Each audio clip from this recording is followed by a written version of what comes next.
All right. Welcome everyone to Speaking of Zane, November the 9th, 2025. I guess this would be our Veterans Day edition for the year 2025.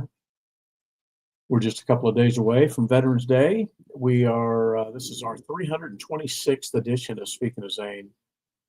Incredible that I've found this much to talk about over such a long period of time, but besides all the bloviating that I'm able to do, at the center of it all is really just to keep Zane's memory alive by speaking his name, and that's where Speaking of Zane comes from. Well, let's see who we have got in here alongside us tonight. Lori is in here. Lori is at Hannah's house again in Duluth, Georgia, across town. Let's see, Carl is in there. My dad's in there from Madison. He must be there with my niece, Kaylee, lives in Madison, Georgia. Let's see who else we've got. I mentioned Carl from Warsaw, Missouri. Steve Shirley from Papillon, Nebraska. Good to have you all in there tonight on Speaking of Zane. Well, let's see what we got going here. I'm a little bit loopy tonight. I'm tired. I didn't get home until, geez, what was it, Lori? Maybe 1:30, 2 o'clock a.m. this morning, and was back up and at it this morning. But I took a little trip to Washington, D.C., to our nation's capital this week. I had a dickens of a time getting there. Let's see, my flight was Thursday because I had an event that I was hosting in our Washington, D.C. office on Friday. And the event didn't start until noon, but I was going to get there Thursday evening. And so I booked a flight for 4 o'clock Thursday from Atlanta. And I love Atlanta Airport. By the way, Atlanta Airport, to be the number one trafficked airport capacity-wise in the world, they really do a good job, and I'm glad it's my home airport. I know it well, like the back of my hand, so it's easy to navigate for me. And I get there on Thursday, and I'm very encouraged, even with the government shutdown and air traffic controllers being affected, TSA agents being affected. I was expecting the worst. So I left the house early. My flight wasn't until 4. And I usually only get there about 2 hours early because I breeze through with TSA pre-check, touchless ID, all the stuff. And but I went early this time, and I got there 3 hours early. And I breezed right through security. There was no issues whatsoever on Thursday afternoon. So I was encouraged, and I get to the gate, and my flight was at 4. Maybe 3 o'clock, get a notice. The flight's been moved to 6. And I'm like, oh, shoot, 6 o'clock. Okay, that's not too bad. And then so we get on the plane. So eventually we get on the plane, and the pilot is freaking fantastic. I fly Delta. That's my hometown airport. I'm a platinum member, all the stuff. So I appreciate Delta, but the pilot was fantastic. We get on the first plane. We're a couple of hours after when we should have left, and the pilot says, "Hey, listen." He comes out into the cabin and gets on the mic, and he says, "Listen, we've had some fumes in the cockpit. I don't know what the deal is, but I'm not gonna take any chances. Maintenance has come out, this, that, and the other, and we're just not going to take this plane. So I'm going to have to ask you all to get off the plane, and our agents are going to tell you where to go, and we'll eventually get you to Washington, D.C." So, so all that happens, and we change gates. Fortunately, I'm in B, Bravo concourse, and all of the movement is within the same concourse. So we move from one gate where the plane is broke to another gate, and they give us a new time. It's about an hour later, and everybody's, okay. And I'm like, okay, no problem. I'll just get there a couple hours later than planned. So pilot does a great job. Him and the first officer, they get on the plane, they do the pre-flight. All the gate agents and everything do their job. They get us through. We get on the second plane, get seated, all the stuff, and the pilot, bless his heart, he comes back and says, "Listen, guys," he says, "I've been flying for Delta for 25 years, and this has never happened to me, but we're not going to be able to take this airplane." He says, "There's a problem with the nose gear steering and the way they towed it in and this, that, and the other." And he says, "Listen, you probably know by now, I'm not one that's going to take a chance with anything. And I want to get you all safely to Washington, D.C." So now we have to get off the second plane. And so we get off the second plane, and we just have to go to 2 gates down. He says, "Hey, I've got folks looking for another plane for us to go to DC. We're going to Reagan National," which I love, by the way. Reagan National, right downtown. Awesome. So the pilot comes out. He's the most communicative. He's telling us everything, and by this time, it's getting on. We originally 4, now 6, now 7. Now the second plane is broke, and now we got a bag drag to a third plane. And of course, I'm worried, and others are worried about the pilot's crew rest, their duty day timing out. And the pilot said, "Hey, listen, I know a lot of you are concerned about the crew rest and all this stuff." He says, "We have half of our cabin crew, they're timing out. But you know what? Half of them are going to stay, and then we got others coming. And by the way, me, the captain, and my first officer, we're good to go." So we were like, "Okay, good."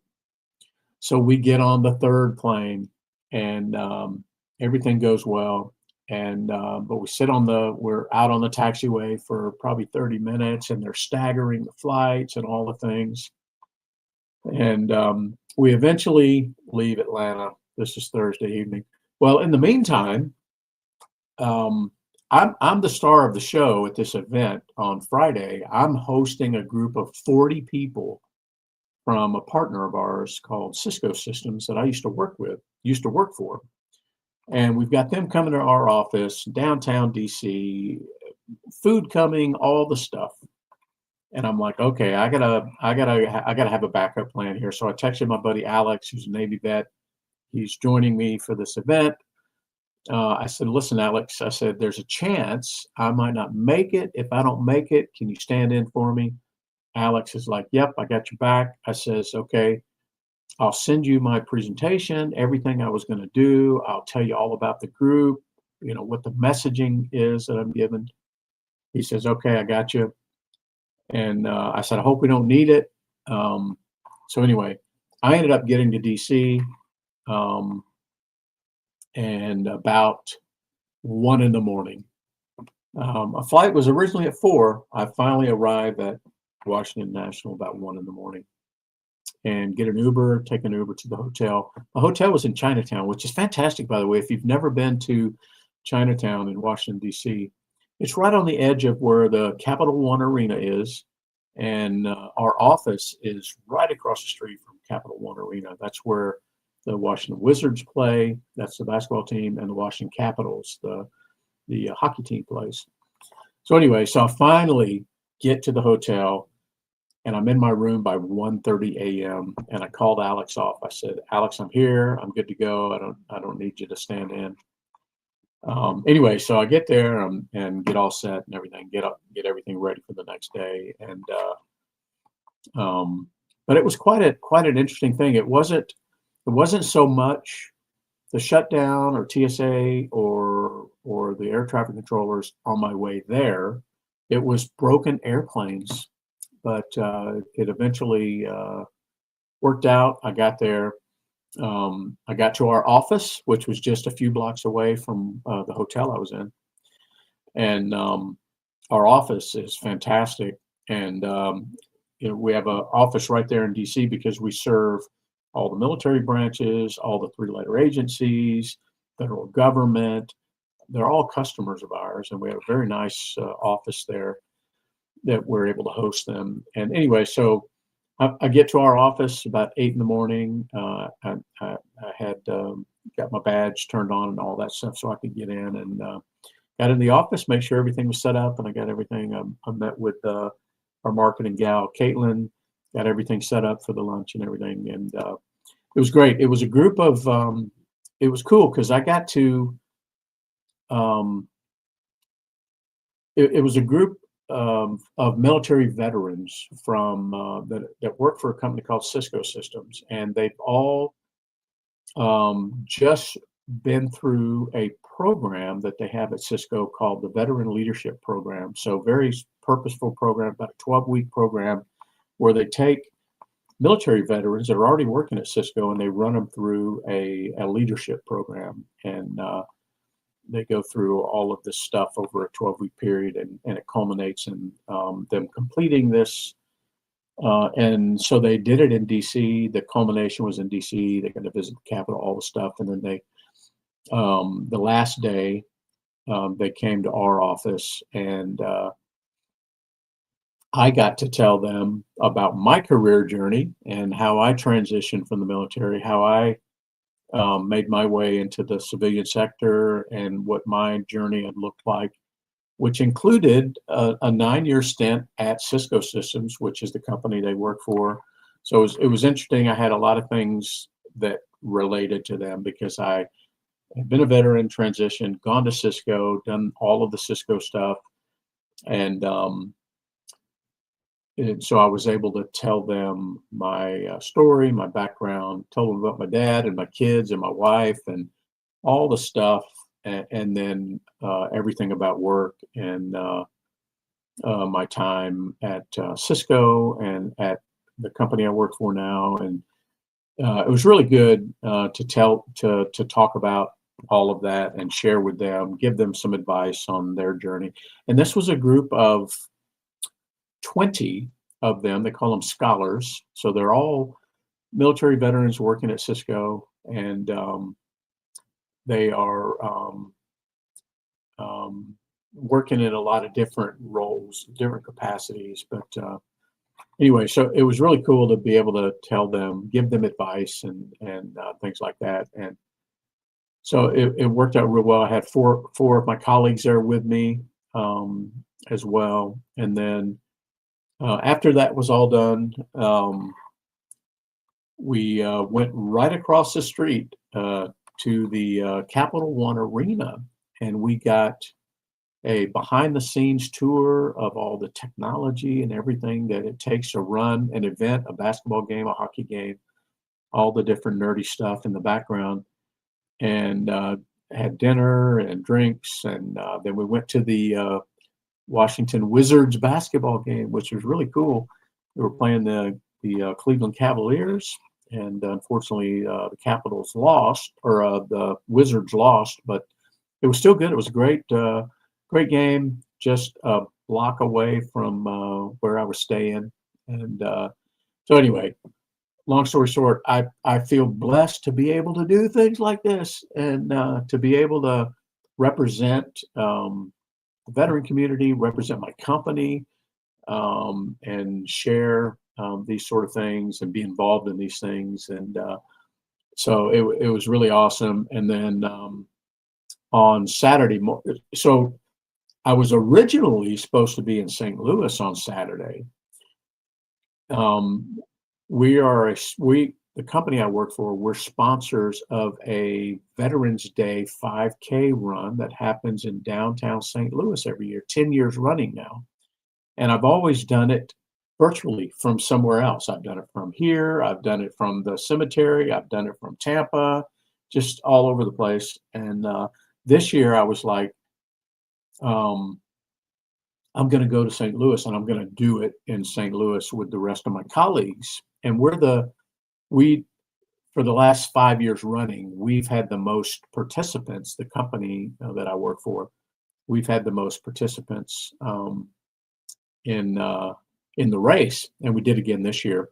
So anyway, um, I decided I would go to St. Louis this year and be there in person. That was the original plan until they asked me to do this event in Washington D.C., and I could not pass that up. So I started, okay, let me work my flights and see if I can get to St. Louis, do both things, and there was no way it was going to work. I could not get from D.C. on Friday to St. Louis in time to be part of this race on Saturday. So what I did was I ended up staying in DC until the afternoon so that I could do the race virtually like I've done for the last 10 years.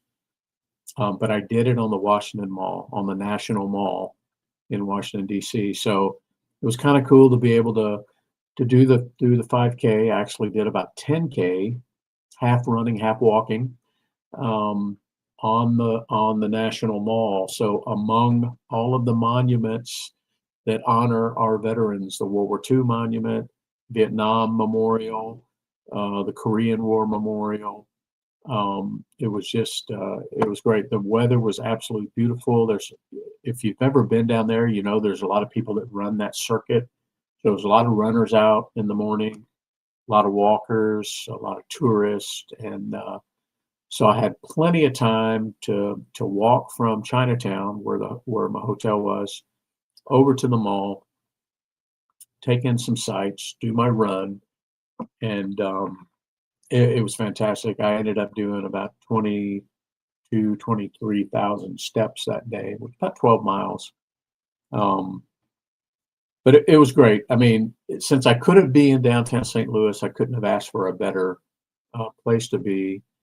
I purposefully stayed away from the Capitol, and who could blame me? I didn't even go down to that end of the mall.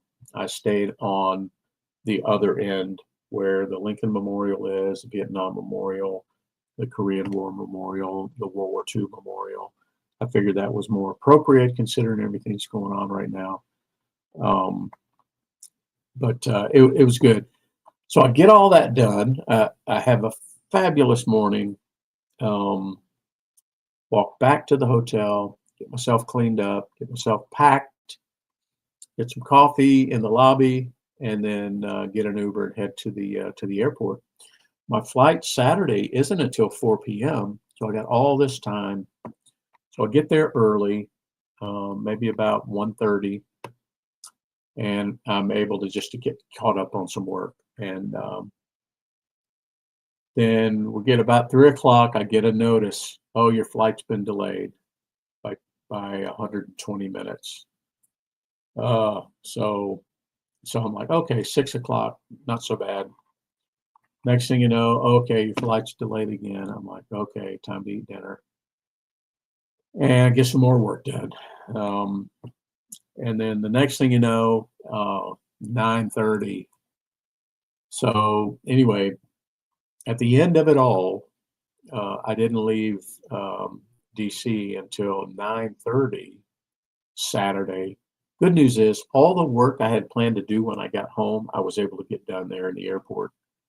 And I was able to watch the Texas A&M game, which started at 3:30. So anyway, finally at 9:30, we took off and then get back here. Maybe we took off maybe at 10 o'clock. We get back here 11:30. Get the bags at midnight. So I'm home at 1 o'clock, in bed by 1:30. So that's why my eyes look a little bit red right now. But anyway, so that was quite a but you know what? I'm not complaining. Listen, I'm blessed beyond measure to be able to do the things I do from a professional work capacity, from a private interest capacity. I'm not blaming it at all. I'm not complaining at all. Every TSA agent that I saw, I thanked them. I said, "Hey, listen, appreciate you guys working. They don't have to work. I mean, they're not getting paid.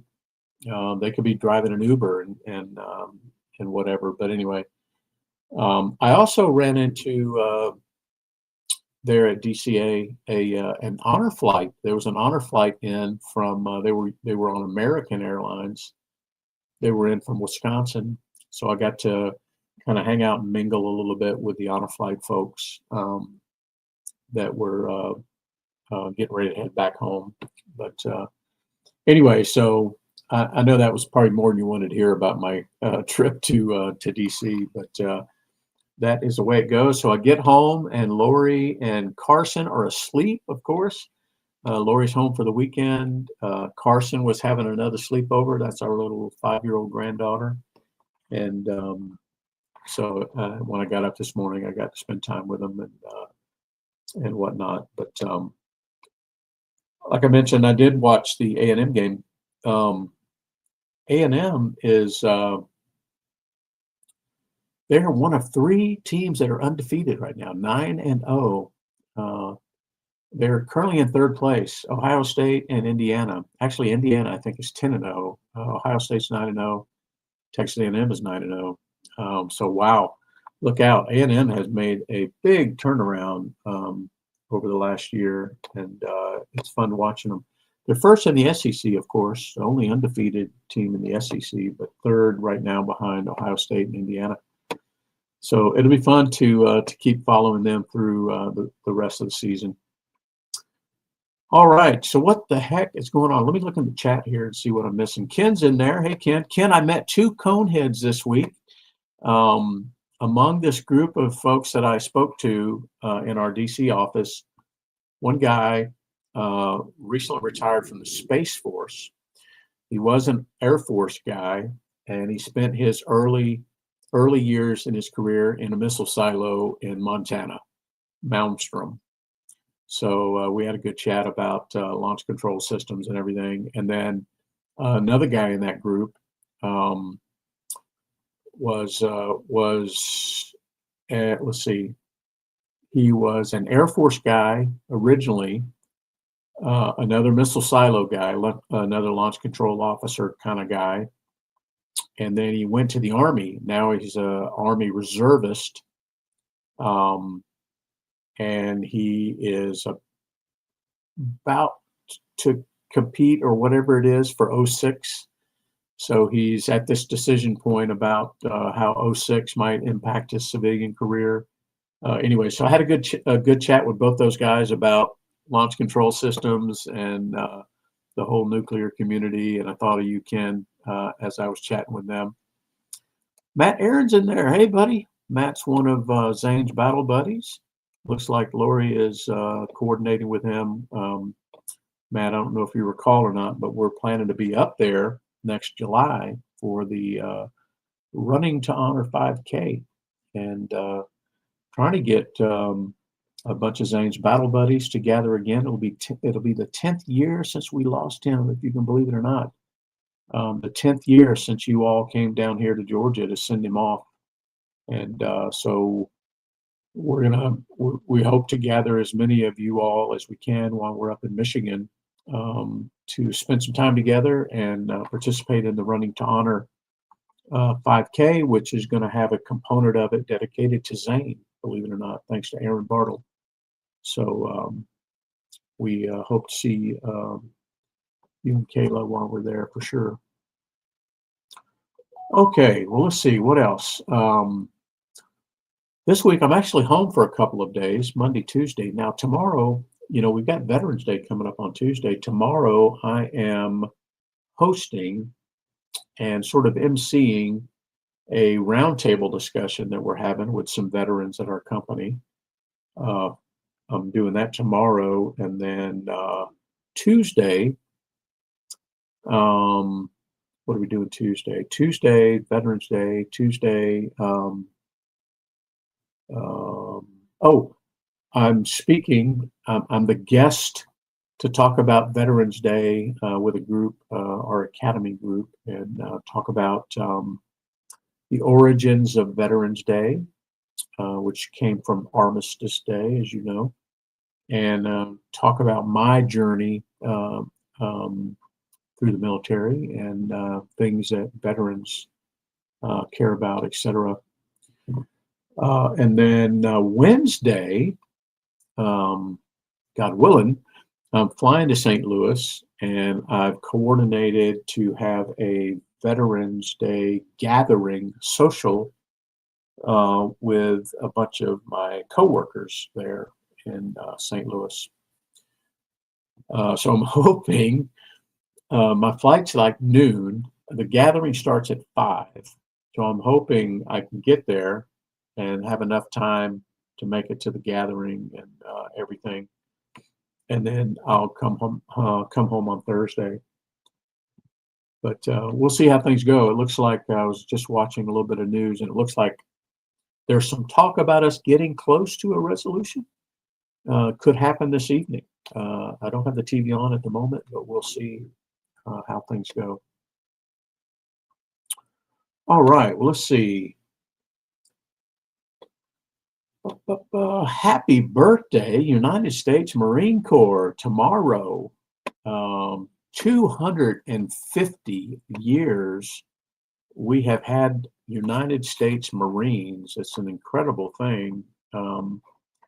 Dad, I had this group that I was talking to, about 40 of them on Friday, and telling my story, and my story cannot be told without talking about you and how I grew up as the son of a Marine.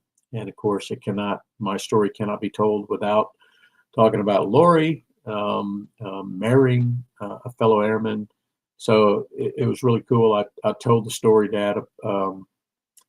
I said, hey, my dad's 81. He's healthy as a horse. I said, he was out putting new siding on his house this week, and that got a lot of chuckles from the room, especially from the Marine Corps veterans. But all right. So happy birthday, United States Marines, 250 years. The Marine Corps is probably the most proudest branch of their founding, which is incredible, and they deserve that.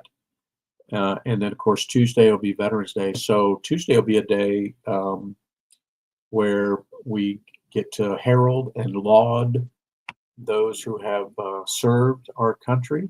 And hopefully you all get a chance to do that in your sphere of influence this year on Veterans Day. All right, let's see. 50-mile march. I mentioned last week, I have raised half of my goal. My goal is $2,500 to go to veteran homelessness, et cetera, et cetera. The whole purpose of the 50-mile march. And I'm 100% confident I'm going to meet and exceed my goal. I'm over halfway there. The race isn't until next August, so I think I'm in good shape there. I know some of you will come alongside. I posted last week, I mentioned Reach Across America coming up very quickly, December 13th this year, obviously on a Saturday. And we've got a special group for Georgia National Cemetery, the Speaking of Zane group. I put the chat in the Speaking of Zane Facebook page if you want to buy a wreath for that cemetery, or if you are near a national cemetery or a veteran cemetery that participates in Reach Across America, go do that first. Go support that, either sponsor wreaths or go place wreaths, or both, wherever you're located at. And I mentioned, speaking of Reach Across America, I'm excited about this. Lori and I are actually going to be placing wreaths, participating in the ceremony at Cambridge American Cemetery in England. I'm excited about it. It's on the same Saturday. It's at noon. So we'll take the train up from London. We'll be in central London. But I'm so excited about that. Lori and I visited there two Decembers ago, but this will be special to be there for the Reach Across America. That's going to be awesome. I can't wait for that. And then 2027 for Steve and the others on here, Carl, Kihas. You guys know by now, I think, that the 2027 10th Acts reunion is going to be in Pensacola. How about that? I guess I would rather have it in Omaha personally because I just want to go see 049. But the majority voted to go to Pensacola. I could deal with that. The Naval Air Museum down there is fantastic. So that'll be fun. So that's two couple years away from now, but it looks like at least we've got a location set. And now the next thing will be get the date set. All right, hat of the week, hat of the week, hat of the week. Ken already jumped in here on this, but hat of the week usually has something to do with what the heck is going on around here, or what I'm involved in, or what you guys are involved in. And I always find some connection to a ball cap. And it just so happened this year, we went to Capital One Arena for the Washington Wizards basketball game. We got a behind the scenes. We got to sit right down by the floor and watch practice, and it was just exciting. If you've never been to a professional sports event, it's incredible. But anyway, they gave all of us veterans this ball cap, and that's the Washington Wizards symbol there on a nice camouflage ball cap. So how about that? Another hat for the collection. So that is the hat of the week this week. Okay, well, let's see. Let's move on. This week in military history, we do have some military history items. Obviously, Veterans Day on Tuesday the 11th, and that look that up. It's been probably 5, 6, 7 years since I really looked up the history of Veterans Day, but you see where Veterans Day stemmed from Armistice Day, which was the end of World War I, right? The war to end all wars. So go look that history up. It's fascinating. So we've had a Veterans Day here in the U.S. since about 1919. The Remembrance Day is also on Tuesday, November the 11th, and Remembrance Day is sort of it's for the Commonwealth nations, the UK, Australia, Canada, etc. The UK, or Remembrance is Remembrance Day. So Remembrance Day coincides with our Veterans Day, but it's more like our Memorial Day. It's where they acknowledge the sacrifice and those who've fallen up to that point. And Steve-O is right. On this date in 1989, and many of us had a front row seat to this, and especially the mission that we had. The Berlin Wall came down. Do you guys remember? Do you guys remember what the heck was going on at the time? It was crazy. I mean, we didn't have social media. We didn't have 24-hour news. We had CNN, and it just, we weren't saturated with things, so we were watching intently. But Steve-O's right. On this date, 1989, the Berlin Wall fell, and that heralded the end of the Cold War. And you saw a very rapid progression from 89 up through 91, 92, where the end of the Cold War, the collapse of the Soviet Union as we had known it, impacted us directly, didn't it, Steve? I mean, changed our posture for the mission that we had, which was very Cold War centric, post-attack command control. Absolutely directly impacted our posture. We saw a lot of procedures and protocol and different things change and sort of de-escalate. Probably the number one thing, Steve, for us that were in the trenches in the Cold War, flying the Looking Glass, the sort of the premier Cold War icon is the stop of our continuous airborne alert, because up to that point, we had an aircraft, an airborne command post, airborne all day, every day since about 1961. So we get all the way to, we didn't immediately stop in 1989, but our posture changed. I can't remember exactly when we stopped the 24/7, but we started, our alert profiles started to look differently and all these things. But anyway, just we had sort of a firsthand account of the impact there, and then we all have seen how things have developed over the years. But yeah, so November 9th, 1989, the Berlin Wall falls. November the 10th of 1775, even before our country was official, we had United States Marines, and what a force they have been over the years. A very proud, probably the most proud fighting force that you'll find. And then, of course, November the 11th, Veterans Day, and of course, for our Commonwealth nations, Remembrance Day. All right, how about that? Yeah, Matt Aaron being a Michiganer. What do you guys call yourself? Michiganer? Michiganite? I don't know what it is, but yeah, it was last week that was the 50th anniversary of the sinking of the Edmund Fitzgerald, made famous by the very famous who sang the song.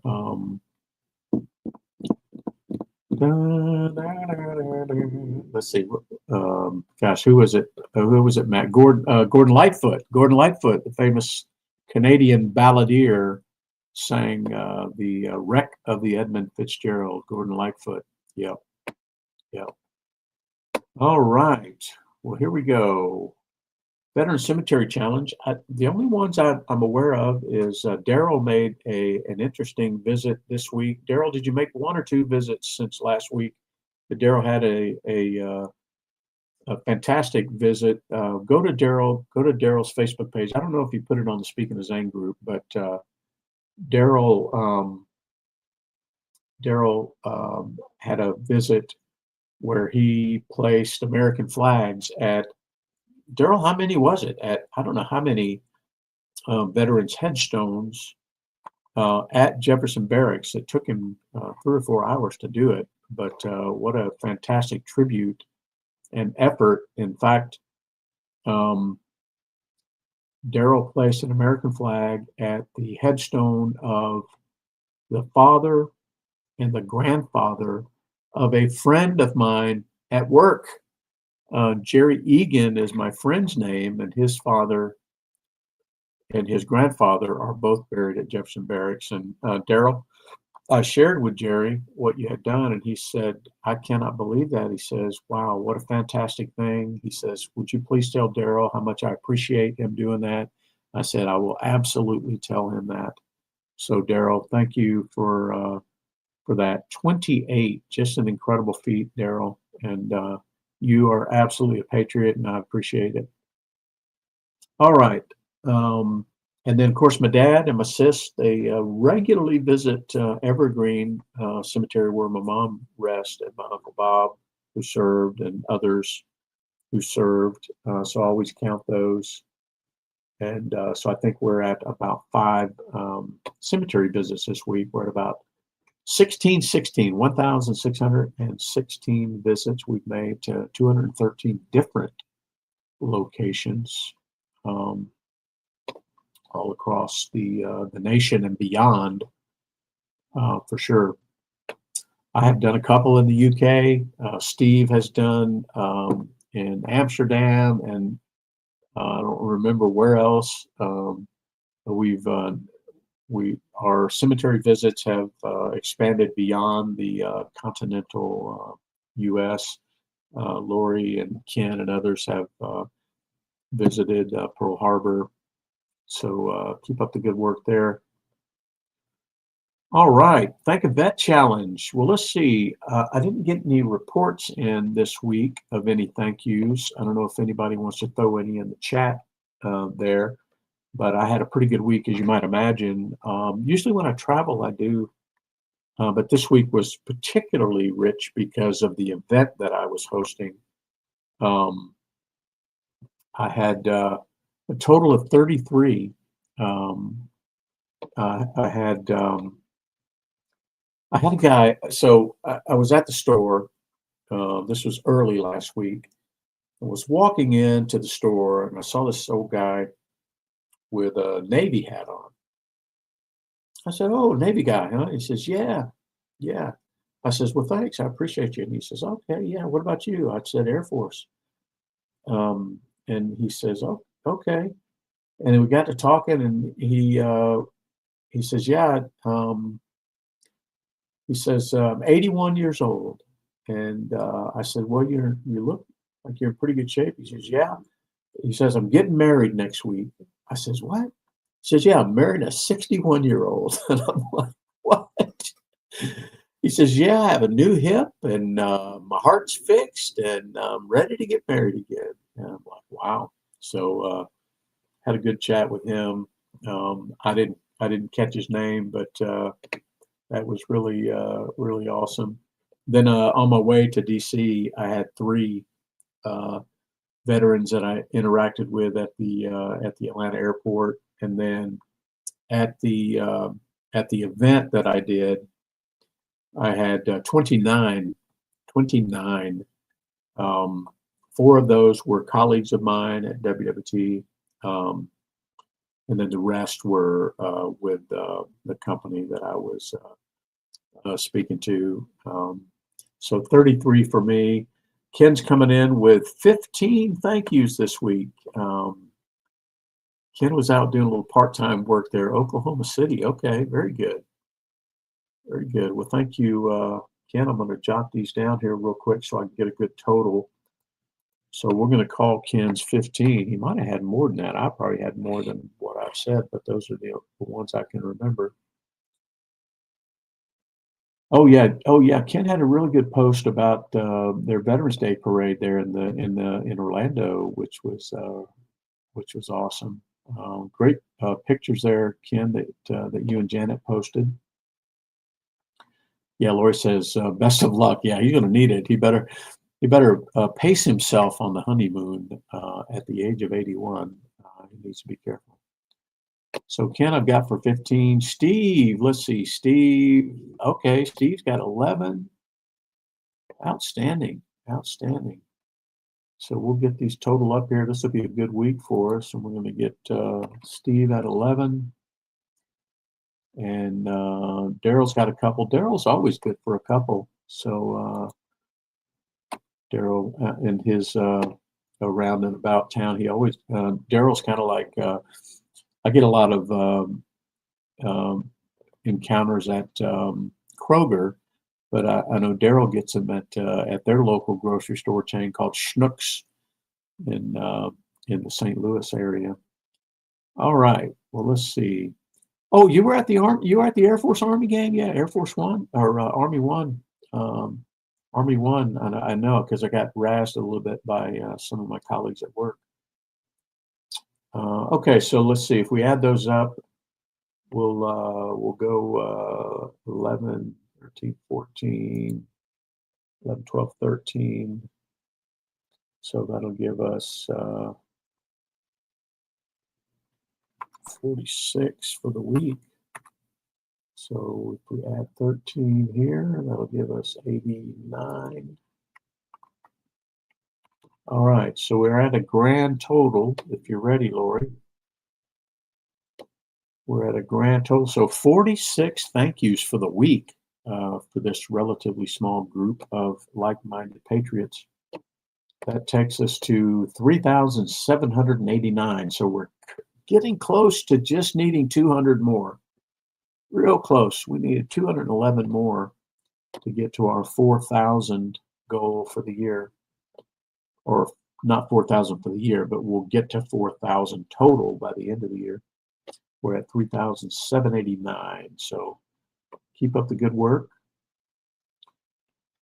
All right. Well, let's see. Organizations. I don't have really anything to update about the organizations that we all follow, track, support, are part of, et cetera. You all know the ones that we're sort of tracking in the moment, and that's the Running to Honor 5K next July, which will be the 10th anniversary since we lost Zane. Well, it'll be January, but we'll acknowledge that in July with the run. And then Race Across America coming up on December 13th. Their theme this year is keep moving forward. Boy, that's great advice for really any situation. Keep moving forward. All right. Now we did have a couple of, in the segment I call Heroes Lost or Wounded. We did have a couple of losses this week. We lost an Army. PFC Jake Chandler was killed in a skydiving accident, and I think it's true that he had just completed Ranger training and was killed in a skydiving accident. And then we lost an Air Force Tech Sergeant, Sean Barton, in a rappelling training accident in Nepal. I don't know what we're doing in Nepal, but unfortunate. Then, of course, the tragedy of the UPS MD-11 crash in Louisville, Kentucky, claimed the life of 3 UPS pilots. Now, I did a little searching this afternoon. I was trying to find if any of those 3 were military veterans, and I couldn't find it. Maybe I just ran out of time. I think if you dig deep enough, maybe, but it is likely. There is a good percentage of our commercial pilots and our freighter pilots that have served in the military. It gets less and less because we have a lot of good civilian commercial training pathways now, and you don't have to necessarily come through the military, but some of the older folks is still true that pretty good population of commercial pilots are military veterans. But what a tragedy that was, for sure. Okay, Pete, how about that? Look at my buddy Pete there. Pete, are you? So Pete, I'm thinking Hawaii, but I think you're in Omaha in the moment, aren't you? You never know where PJ is. But yeah, okay. Thanks for that. I was confident that at least one of them would have served. I'm not quite sure which there, but I know that'll come out. But good to see you in there, Peach. Always. He's in Omaha, Nebraska. Speaking of Omaha, speaking of Pete, Pete was my sponsor when I first got stationed at Offutt Air Force Base, 1982, after tech school. And Pete picked me up at the airport, took me to CBPO to get checked in and everything, and the rest is history. All right. Well, I think that is it this evening for Speaking of Zane. I didn't expect to go that long, honestly, but I appreciate you guys sticking with me as always and tuning in to Speaking of Zane, where we do talk about Zane, but we get a little off topic sometimes with related topics, and I'm okay with that. But at the center of it all, as the name implies, Speaking of Zane, is to keep his memory alive by speaking his name. They say a person dies twice, once when they take their last breath, and then again if their name's no longer spoken. And I know that I speak for Lori when I say that we just couldn't bear that being the case. So as long as this weekly live stream, that's at least one of us that's saying the name Zane, and I know that his kids will say his name forever and whatnot, but even after we're gone. But all right, appreciate you guys coming along. We'll see you again next Sunday night, which will be November 16th. So we should have a 16th and a 23rd, and then I don't know after that, because Lori and I are going to be in London for the whole month of December. and there's a 5-hour time difference between London and the East Coast, so it makes it kind of difficult there. But we'll see. Maybe we'll do some, Lori. Maybe we'll do a live stream from Cambridge American Cemetery on Reach Across America Day. How about that? Maybe I'll have Lori hold the camera, and I can do a little thing there at the cemetery. But I'd sure hate to think that we'd have to go 4 or 5 full weeks without an addition to Speaking to Zane. So we'll figure out what we can do while we're there. And yeah, Lori's worried about a flight. I think we'll be okay. I think the shutdown and everything's going to be done well ahead of that, and that'll be kind of cool, I think, for us to do at least one live stream from London for Speaking to Zane while we're there in December. So, all right, folks, have a great week. Make it count. Happy birthday, United States Marine Corps, and happy Veterans Day to all of you that wrote a blank check and said, I'm willing to do whatever it takes for this country. Appreciate every one of you, and we'll look forward to seeing you again next Sunday. God bless.